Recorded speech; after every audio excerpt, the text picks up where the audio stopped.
Wow, where do we even start? Atletico Madrid have just beat Barcelona away from home for the first time in Diego Simeone's tenure as manager. That's incredible. Simeone has been in charge since what? 2011, I think 2011 was his first season. He's been in La Liga for a long time, and he's done some incredible things with this football club. For me, he is the most important figure in their history, in my opinion. What he's done to return Atletico Madrid back into a respected, feared force in both Spanish and European football is ridiculous.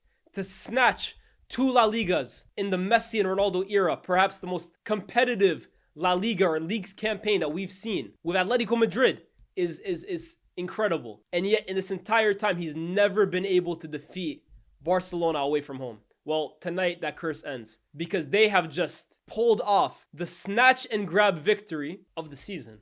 Without a doubt. Without a doubt. 2006 is the last time Atletico won away from Barcelona. 2006. Oh, man. Real Madrid fans are sick right now too, man. They would have loved a draw. And if the score had held, Real would have been 2 points behind first with 2 games in hand. That Atletico result has just thrown an entire spanner in the works of this title race. And Barca, man, who looked so in control of this league title race for so many weeks straight. In the last few weeks, let's call it what it is, man. They've thrown it away. And what a manner to do it as well, too. 96th minute to Sorloth. Now, let me be honest with you guys, Chad. We're being absolutely objective here, right? Atletico have just robbed the bank. Let's be real. Congratulations on the 3 points. They've just robbed the bank today. Because for most of that game, they were on the back foot. And I'm not even talking about, Barca have the ball, Atletico defend. Well, there's different ways to win a game, right? I get that. A team having more possession doesn't mean they were better than the other. But in this game, clearly, for I would say 85% of it, Barca dominated Atletico Madrid. They had them pinned in their own box. They were creating chances. Old Black had to make some big saves. Atletico, for the first 30 minutes of the game, I don't know if they touched the ball in Barcelona's half. I genuinely don't. It was domination. So let's call it what it is, right? Let's not do results-based analysis.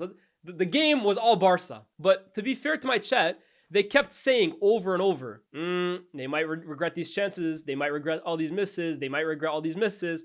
And I kept saying, come on, bro. Atletico Madrid posed no threat in this game. And when Pedri takes that first goal, who, by the way, Pedri, right, played an absolutely exceptional game.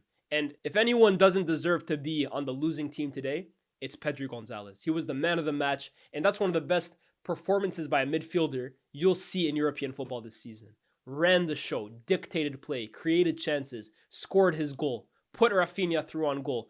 Pedri is the last player who deserves to lose a game today. He's the best player on the pitch by a mile. And when he put Barca up front, it wasn't a question of, in most people's minds, of would they win the game. It was a question of how many would they win by. Because the nature of that game only indicated a Barcelona win. And Atletico Madrid's first attempt on target this game came in the 60th minute. An hour into the game is the first time Atletico Madrid even threatened goal.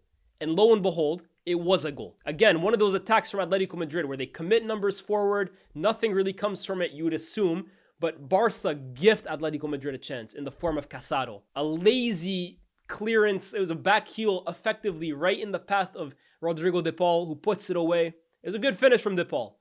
But just like that, completely against the run of play, completely out of nothing, Atleti get back in the game, 1-1. But even then, you think to yourself, right? Okay, it's a setback, but can Barca get back in this game? Can Barca be the one to score? Because there was nothing in it to indicate Atleti were going to win this game. Nothing. Honestly, nothing. I can't believe it. Rafinha goes through on goal. Pedri sends him through. Hits the crossbar. Ferran Torres slots it in for Lewandowski. He whiffs it. It was offside, yes. I just can't believe that they've lost that game. Olmo had a big chance. Atleti created one other chance outside of the winner, where again, Casado messed up. And was it Sorloth who could have really grabbed that game for them? And then right at the death, Alexander Sorloth gives Atletico Madrid a victory that these fans and this club will remember for a very, very long time. XG today. I know XG is not everything, guys. 2.56 XG for Barca versus 0.26 XG for Atletico Madrid. I'm not exaggerating here. This was a domination, and Atletico Madrid have snatched a valuable 3 points right at the death. Pedri, Rafinha, I think both of them are extremely unfortunate to be on the losing side today. Honestly, I thought Rafinha was exceptional today. Probably should have scored one of those chances, but I thought Rafinha was brilliant. I thought he ripped Galán to shreds today.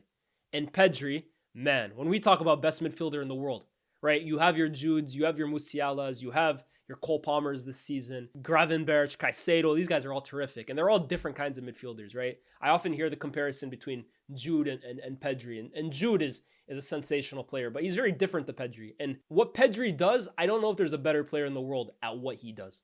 In terms of controlling a game and understanding when to get off it and understanding like weight of pass. And I think he's a passing metronome, honestly. He is, when you think of a Barca midfielder, I think of Pedri. Like he epitomizes what a Barca midfielder is.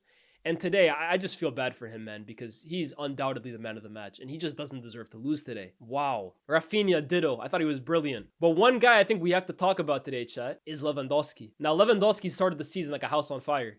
Unbelievable in front of goal. Clinical, obviously had that masterclass in the Clásico. But since then, hey, Lewa has been shaky. 2 goals in 7. And I didn't think he did anywhere near enough. I know his whiffed miss was offside technically. It wouldn't have counted anyways. But he isn't doing enough for an elite level center forward that you would expect. And compared to his form at the start of the season, he is slowly starting to creep back into that form that we saw last season, where so many Barca fans were asking for him to be sold. Casado today, poor. Honestly, poor for the first goal. Lucky not to be punished for a second as well, too. Very, very lucky. Fermin, I don't think did enough. Gavi was good, but came off early. But overall, man, Barca will be wondering how have they let this one slip, man? And how big a miss is Lamine Yamal? Because I was saying it during the game, right? This was a game for me that if Yamal played, Barca win. They were just missing that final bit of quality in the final third.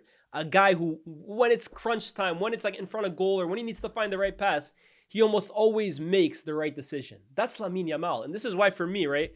We've talked about Lewa this season. We've talked about Rafinha this season. Both of them have been good for the most part. But this is still, for me, Lamine Yamal's team. It might sound crazy to say because he's so young. But for me, he's still the most important player on this team. Because he has that bit of X factor. He has that bit of magic in his feet to decide games. And it's not a coincidence that in the games that he's missed, Barca have missed something. They have lost games. For the most part, because Yamal's not there. And I think in a game like this, man, when you have so much of the ball, when you dominate so well, I think Yamal would have made the difference today. And I think it's a massive loss. And he's going to be out for a few more weeks. Could those weeks of Yamal being absent be what stops Barca from winning La Liga? I think it potentially could be the case. And now finally, we have to give credit to Atleti. I mean, I've discounted them this entire video. And I'm going to sound like a hater, but genuinely, chat, I really believe it. Atleti are lucky today, but they're not going to care, man.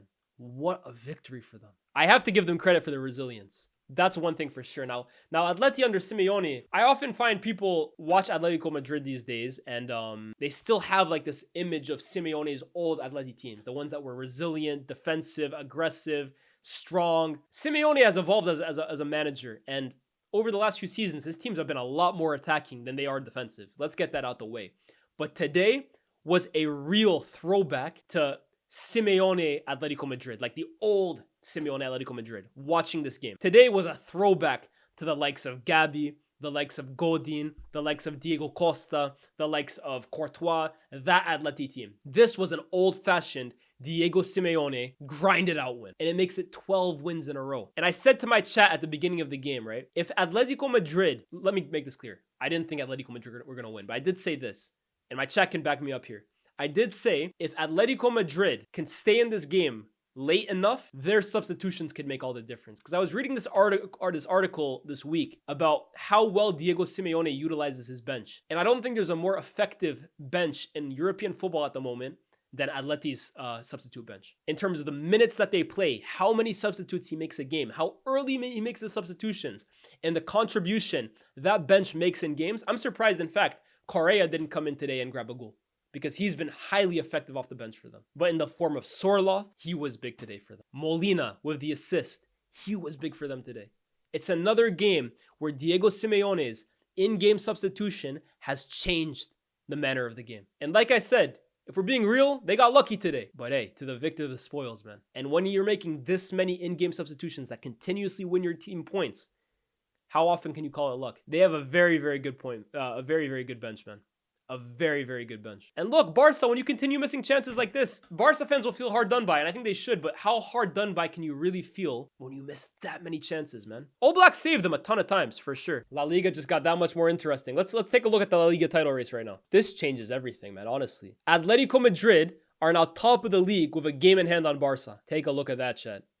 Atleti, 12-game winning run. They now sit 3 points ahead of Barca with a game in hand. Real Madrid, 4 points behind Atleti with a game in hand. 1 point behind Barca with 2 games in hand. Ladies and gentlemen, there's no other way to describe this other than Barca have fumbled this league. They have fumbled this league. And there's a lot of football still to be played. Half the season left to be played. But the commanding position that Barca were in for so much of this season has evaporated. Look at their last 5 games. 1 win in their last 5. 3 losses. Wow. Now the question for me, right? Can Atletico do it? It's going to be difficult. It's going to be very, very difficult. But could they do it? I think they could. Look, they're going to have to beat Real.